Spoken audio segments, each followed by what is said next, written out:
Class 10. Supplementary Reader. Footprints without feet. A Triumph of Surgery. The author is James Herriot. From page number 1 to 7. Introduction. Tricky, a small dog, is pampered and overfed by his rich mistress. He falls seriously ill and his mistress consults a veterinary surgeon. Does he perform an operation? Does the dog recover? Read and find out. 1. Why is Mrs. Pumphrey worried about Tricky? 2. What does she do to help him? Is she wise in this? 3. Who does I refer to in this story? Now let's listen to the lesson, A Triumph of Surgery. I was really worried about Tricky this time. I had pulled up my car when I saw him in the street with his mistress, and I was shocked at his appearance. He had become hugely fat, like a bloated sausage with a leg at each corner. His eyes, bloodshot and rheumy, started straight ahead, and his tongue lolled from his jaws. Mrs. Pumphrey hastened to explain. He was so listless, Mr. Herriot. He seemed to have no energy. I thought he must be suffering from malnutrition, so I have been giving him some little extras between meals to build him up, some malt and cod liver oil, and a bowl of Horlicks at night to make him sleep. Nothing much really. And did you cut down on the sweet things as I told you? Oh, I did for a bit, but he seemed to be so weak, I had to relent. He does love cream cakes and chocolates, so I can't bear to refuse him. I looked down again at the little dog. That was the trouble. Tricky's only fault was greed. He had never been known to refuse food. He would tackle a meal at any hour of the day or night. And I wondered about all the things Mrs. Pumphrey hadn't mentioned. Are you giving him plenty of exercise? Well, he has his little walks with me, as you can see, but Hodgkin, the gardener, has been down with lumbago, so there has been no ring throwing lately. I tried to sound severe. Now I really mean this. If we don't cut his food right down and give him more exercise, he is going to be really ill. You must harden your heart and keep him on a very strict diet. Mrs. Pumphrey wrung her hands. Oh, I will, Mr. Herriot. I'm sure you're right. But it is so difficult, so very difficult. She set off, head down, along the road, as if determined to put the new regime into practice immediately. I watched their progress with growing concern.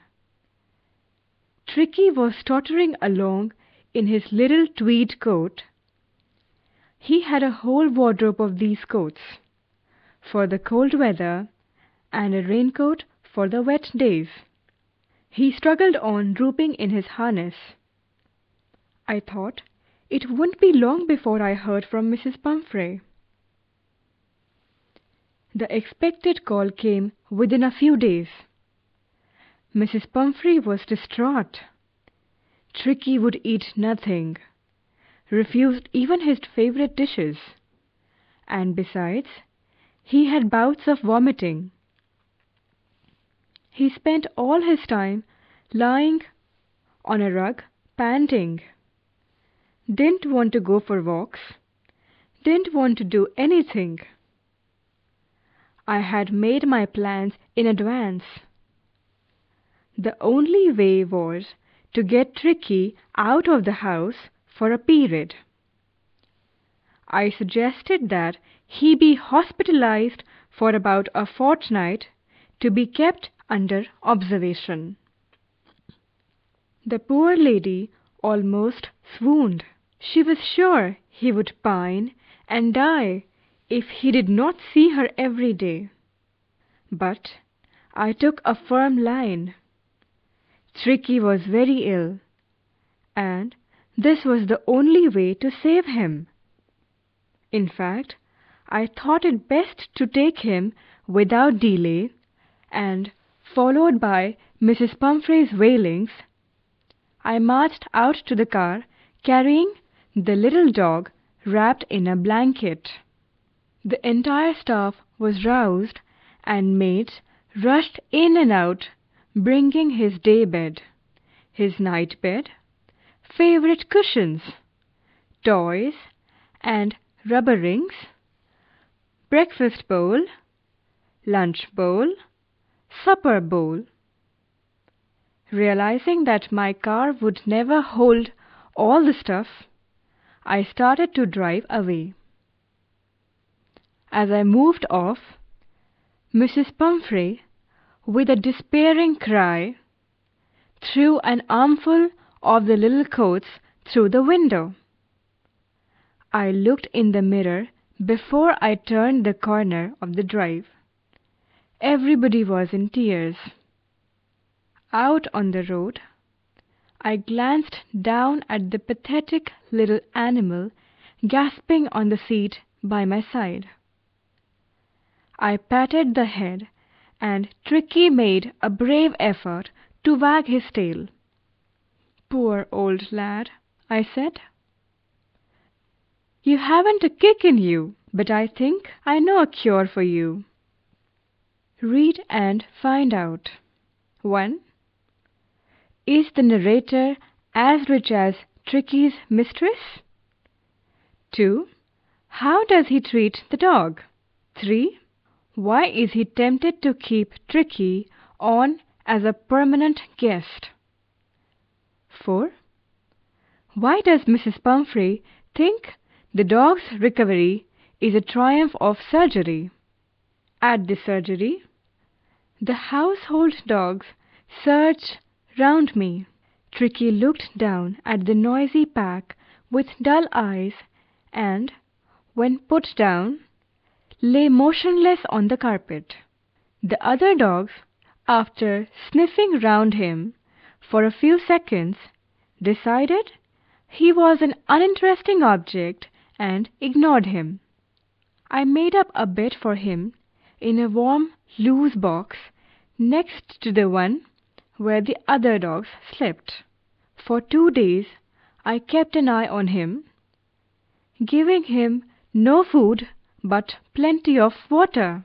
At the end of the 2nd day, he started to show some interest in his surroundings, and on the 3rd, he began to whimper when he heard the dogs in the yard. When I opened the door, Tricky trotted out and was immediately engulfed by Joe, the greyhound, and his friends. After rolling him over and thoroughly inspecting him, the dogs moved off down the garden. Tricky followed them, rolling slightly with his surplus fat. Later that day, I was present at feeding time. I watched while Tristan slopped the food into the bowls. There was the usual headlong rush, followed by the sounds of high-speed eating. Every dog knew that if he fell behind the others, he was liable to have some competition for the last part of his meal. When they had finished, Tricky took a walk round the shining bowls, licking casually inside 1 or 2 of them. Next day, an extra bowl was put out for him, and I was pleased to see him jostling his way towards it. From then on, his progress was rapid. He had no medicinal treatment of any kind, but All day he ran about with the dogs, joining in their friendly scrimmages. He discovered the joys of being bowled over, tramped on, and squashed every few minutes. He became an accepted member of the gang, an unlikely, silky little object among the shaggy crew, fighting like a tiger for his share at mealtimes and hunting rats in the old hen house at night. He had never had such a time in his life. All the while, Mrs. Pumphrey hovered anxiously in the background, ringing a dozen times a day for the latest bulletins. I dodged the questions about whether his cushions were being turned regularly or his correct coat worn according to the weather. But I was able to tell her that the little fellow was out of danger and convalescing rapidly. The word convalescing seemed to do something to Mrs. Pumphrey. She started to bring round fresh eggs, 24 at a time, to build up Tricky's strength. For a happy period, my partners and I had 2 eggs each for breakfast. But when the bottles of wine began to arrive, the real possibilities of the situation began to dawn on the household. It was to enrich Tricky's blood. Lunch became a ceremonial occasion with 2 glasses of wine before and several during the meal. We could hardly believe it when the brandy came to put a final edge on Tricky's constitution. For a few nights, the fine spirit was rolled around, inhaled, and reverently drunk. There were days of deep content, starting well with the extra egg in the morning, improved and sustained by the midday wine, and finishing luxuriously round the fire with the brandy. It was a temptation to keep Tricky on as a permanent guest. But I knew Mrs. Pumphrey was suffering, and after a fortnight felt compelled to phone and tell her that the little dog had recovered and was awaiting collection. Within minutes, about 30 feet of gleaming black metal drew up outside the surgery. The chauffeur opened the door, and I could just make out the figure of Mrs. Pumphrey, almost lost in the interior. Her hands were tightly clasped in front of her. Her lips trembled. "Oh, Mr. Herriot, do tell me the truth. Is he really better?" "Yes, he's fine. There's no need for you to get out of the car. I'll go and fetch him." I walked through the house into the garden. A mass of dogs was hurtling round and round the lawn, and in their midst, ears flapping, tail waving, was the little golden figure of Tricky. In 2 weeks he had been transformed into a lithe, hard-muscled animal. He was keeping up well with the pack, stretching out in great bounds, his chest almost brushing the ground. I carried him back along the passage to the front of the house. The chauffeur was still holding the car door open, and when Tricky saw his mistress, he took off from my arms in a tremendous leap and sailed into Mrs. Pumphrey's lap. She gave a startled "Ooh!" and then had to defend herself as he swarmed over her, licking her face and barking. During the excitement, I helped the chauffeur to bring out the beds, toys, cushions, coats and bowls, none of which had been used. As the car moved away, Mrs. Pumphrey leaned out of the window. Tears shone in her eyes. Her lips trembled. "Oh, Mr. Herriot," she cried, "how can I ever thank you? This is a triumph of surgery." Glossary: sausage, finely minced meat stuffed into long cylindrical cases and divided into small lengths by twisting or tying. Rheumi, a watery discharge from a mucous membrane, especially of the nose or eyes. Listless, lacking energy and enthusiasm. Lumbago, muscular pain in the lower part of the back, lumbar region. Regime, prescribed course of exercise and diet. Distraught, extremely worried. Surgery, a place where a doctor, a dentist, or a veterinary surgeon treats patients. Scrimmage, rough or confused struggle. Convalescing, recovering from an illness. Lithe, flexible. Think about it. 1. What kind of a person do you think the narrator, a veterinary surgeon, is? Would you say he is tactful as well as full of common sense? 2. Do you think Tricky was happy to go home? What do you think will happen now? 3. Do you think this is a real-life episode or mere fiction? Or is it a mixture of both? Talk about it. 1. This episode describes the silly behavior of a rich woman who is foolishly indulgent, perhaps because she is lonely. Do you think such people are merely silly, or can their actions cause harm to others? 2.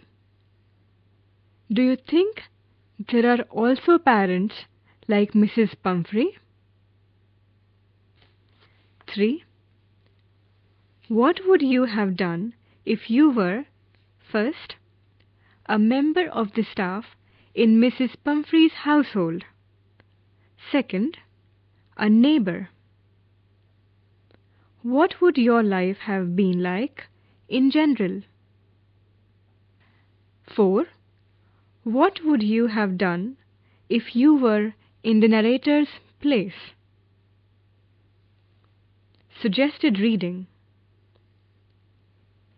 Rikki Tikki Tavi by Rudyard Kipling. Dog Stories by James Herriot. A Zoo in My Luggage by Gerald Durrell. A Tiger Comes to Town by R.K. Narayan.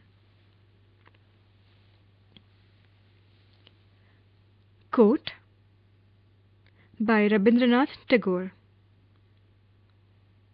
Time. The butterfly counts not months but moments, and has time enough. Time is a wealth of change, but the clock in its parody makes it mere change and no wealth. Let your life lightly dance on the edges of time like dew on the tip of a leaf.